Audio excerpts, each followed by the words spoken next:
ಅಜ್ಜಿಯ ಮನೆಮದ್ದುಗಳು ನಿಮ್ಮ ಸೌಂದರ್ಯವನ್ನು ಹೆಚ್ಚಿಸುತ್ತವೆ. ಅವರ ಸೌಂದರ್ಯ ರಹಸ್ಯಗಳನ್ನು ತಿಳಿಯಿರಿ. ಯಾವುದೇ ಚರ್ಮಕ್ಕೆ ಸಂಬಂಧಿಸಿದ ಸಮಸ್ಯೆಗಳು ಬಂದಾಗ ಜನರು ವೈದ್ಯರ ಬಳಿಗೆ ಹೋಗುವ ಮೊದಲು ಮನೆಮದ್ದುಗಳನ್ನು ತೆಗೆದುಕೊಳ್ಳುತ್ತಾರೆ. ಅದರಲ್ಲೂ ಅಜ್ಜಿಯರು ಕೊಡುವ ಪರಿಹಾರಗಳು ಶತಮಾನಗಳಿಂದ ಪ್ರಚಲಿತದಲ್ಲಿವೆ. ಇಂದು ಈ ವಿಡಿಯೋದಲ್ಲಿ ನಾವು ಅವುಗಳ ಬಗ್ಗೆ ಮಾತನಾಡುತ್ತೇವೆ. ಇದರಿಂದ ನೀವು ಸಹ ಅವುಗಳಲ್ಲಿ ಒಂದನ್ನು ಪ್ರಯತ್ನಿಸಿ ಮತ್ತು ನಿಮ್ಮ ಮುಖದ ಸೌಂದರ್ಯವನ್ನು ಹೆಚ್ಚಿಸಬಹುದು. ಮನೆಮದ್ದಿನ ವಿಶೇಷತೆ ಏನೆಂದರೆ ಇದರಿಂದ ನಿಮಗೆ ಯಾವುದೇ ತೊಂದರೆಯಾಗುವುದಿಲ್ಲ. ಅದರ ಬಗ್ಗೆ ತಿಳಿಯಿರಿ. 1.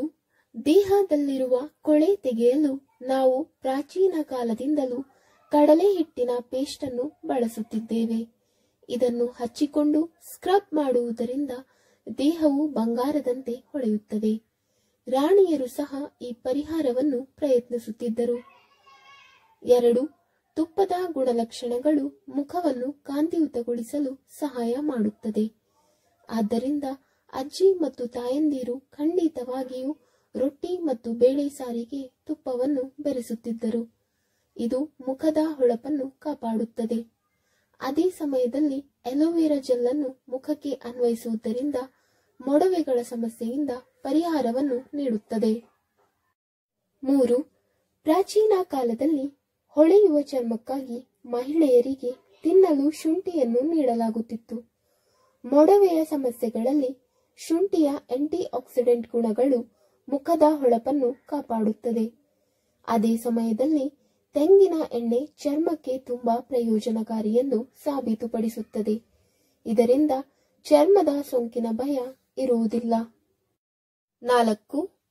ಪ್ರಾಚೀನ ಕಾಲದಲ್ಲಿ ನವ ವಧುವಿನ ಚರ್ಮವನ್ನು ಕಾಂತಿಯುತಗೊಳಿಸಲು ಹಸಿ ಹಾಲನ್ನು ಬಳಸಲಾಗುತ್ತಿತ್ತು. ನವ ವಧುವಿಗೆ ಹಸಿ ಹಾಲಿನಲ್ಲಿ ಅರಿಶಿಣ ಬೆರೆಸಿ ಉಪ್ಟಾನ್ ತಯಾರಿಸಿ ವಧುವಿಗೆ ಸ್ನಾನ ಮಾಡಿಸಲಾಗುತ್ತಿತ್ತು.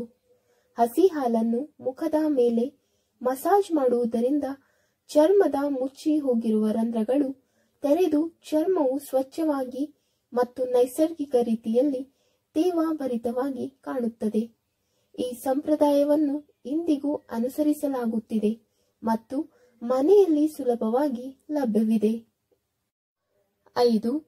ಶ್ರೀಗಂಧವನ್ನು ಹಾಲು ಮತ್ತು ಅರಿಶಿಣದೊಂದಿಗೆ ಬಳಸುವುದು ಬಹಳ ಜನಪ್ರಿಯ ವಿಧಾನವಾಗಿದೆ. ಶ್ರೀಗಂಧದ ಪೇಸ್ಟ್ ಅನ್ನು ನೈಸರ್ಗಿಕ ಪರಿಮಳವಾಗಿ ಬಳಸಲಾಗುತ್ತದೆ. ಇದು ಚರ್ಮದ ಮೇಲಿನ ಮೊಡವೆಗಳನ್ನು ತೆಗೆದುಹಾಕಲು ಸಾಂಪ್ರದಾಯಿಕ ವಿಧಾನವಾಗಿದೆ. ಬೇಸಿಗೆಯಲ್ಲಿ ಇದನ್ನು ಮುಖ ಮತ್ತು ಕೈ ಮತ್ತು ಪಾದಗಳ ಮೇಲೆ ನಿಯಮಿತವಾಗಿ ಅನ್ವಯಿಸುವುದರಿಂದ ಚರ್ಮದ ಕಿರಿಕಿರಿ ಮತ್ತು ಶಾಖದ ತತ್ತುಗಳಿಂದ ಪರಿಹಾರವನ್ನು ನೀಡುತ್ತದೆ. 6. ಸಾಸಿವೆ ಪುಡಿ ಮತ್ತು ಸಾಸಿವೆ ಎಣ್ಣೆ ಎರಡನ್ನೂ ಚರ್ಮಕ್ಕೆ ಒಳ್ಳೆಯದು ಎಂದು ನಾವು ನಿಮಗೆ ಹೇಳೋಣ. ಹಿಂದಿನ ಕಾಲದಲ್ಲಿ ಇದನ್ನು ಪೇಸ್ಟ್ ಆಗಿ ಬಳಸಲಾಗುತ್ತಿತ್ತು. ಅದರಿಂದ ತಯಾರಿಸಿದ ಪೇಸ್ಟ್ನಿಂದ ಚರ್ಮವನ್ನು ಮಸಾಜ್ ಮಾಡುವ ಮೂಲಕ ಟ್ಯಾನಿಂಗ್ ಅನ್ನು ತೆಗೆದುಹಾಕಬಹುದು. ಪ್ರಾಚೀನ ಕಾಲದಲ್ಲಿ ಮಹಿಳೆಯರು ಇದನ್ನು ಲಸಿಕೆಯಾಗಿಯೂ ಬಳಸುತ್ತಿದ್ದರು. 7.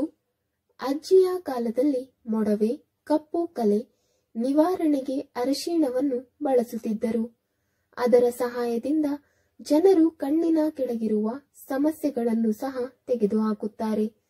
ಅಷ್ಟೇ ಅಲ್ಲ, ಶ್ರೀಗಂಧ, ಹಾಲು, ಕೆನೆ ಮತ್ತು ಜೇನುತುಪ್ಪವನ್ನು ಬೆರೆಸಿದ ಅರಿಶಿಣವನ್ನು ಫೇಸ್ ಪ್ಯಾಕ್ ಆಗಿಯೂ ಬಳಸಿ ಮುಖದ ನೈಸರ್ಗಿಕ ಹೊಳಪನ್ನು ಹೆಚ್ಚಿಸಲಾಗಿತು. 8. ಕೇಸರಿಯನ್ನು ಸೌಂದರ್ಯವರ್ಧಕಗಳಿಗೂ ಬಳಸಲಾಗುತ್ತದೆ. ಅಜ್ಜಿಯರ ಪ್ರಕಾರ ಕೇಸರಿಯನ್ನು ಹಾಲಿನೊಂದಿಗೆ ಬೆರೆಸಿ ಮುಖಕ್ಕೆ ಪ್ರತಿನಿತ್ಯ ಹಚ್ಚಿದರೆ ಚರ್ಮಕ್ಕೆ ನೈಸರ್ಗಿಕ ಹೊಳಪು ಬರುತ್ತದೆ. ಅಷ್ಟೇ ಅಲ್ಲ, ಕೇಸರಿಯನ್ನು ಹಾಲು ಮತ್ತು ಶ್ರೀಗಂಧದೊಂದಿಗೆ ಬಳಸಿದರೆ ಟ್ಯಾನಿಂಗ್ ಕೂಡ ದೂರವಾಗುತ್ತದೆ. ಇದರ ಹೊರತಾಗಿ ಪಪಾಯಿಯನ್ನು ಹಾಲು, ಕೇಸರಿ ಮತ್ತು ಜೇನುತುಪ್ಪದೊಂದಿಗೆ ಬೆರೆಸಿ ಮುಖಕ್ಕೆ ಮಸಾಜ್ ಮಾಡಿದರೆ ಡೆಡ್ ಸ್ಕಿನ್ ಸುಲಭವಾಗಿ ನಿವಾರಣೆಯಾಗುತ್ತದೆ ಮತ್ತು ತ್ವಚೆಯು ಚೆನ್ನಾಗಿ ಎಕ್ಸ್ಫೋಲಿಯೇಟ್ ಆಗುತ್ತದೆ. ಅದೇ ಸಮಯದಲ್ಲಿ ಕೇಸರಿಯನ್ನು ನಿಂಬೆ, ಜೇನುತುಪ್ಪ ಮತ್ತು ಬಾದಾಮಿಗಳೊಂದಿಗೆ ಬಳಸಿದಾಗ ಚರ್ಮವು ಬಿಗಿಯಾಗುತ್ತದೆ ಮತ್ತು ವಯಸ್ಸಾದಿಕೆಯನ್ನು ಕಡಿಮೆ ಮಾಡಬಹುದು. ವೀಕ್ಷಕರೇ, ಈ ವಿಡಿಯೋ ಇಷ್ಟವಾದಲ್ಲಿ ಲೈಕ್, ಶೇರ್ ಅಂಡ್ ಕಮೆಂಟ್ ಮಾಡಿ. ಮುಂದಿನ ವಿಡಿಯೋಸ್ಗಳಿಗಾಗಿ ಚಾನಲ್ ಅನ್ನು ಸಬ್ಸ್ಕ್ರೈಬ್ ಮಾಡಿ. ಧನ್ಯವಾದಗಳು.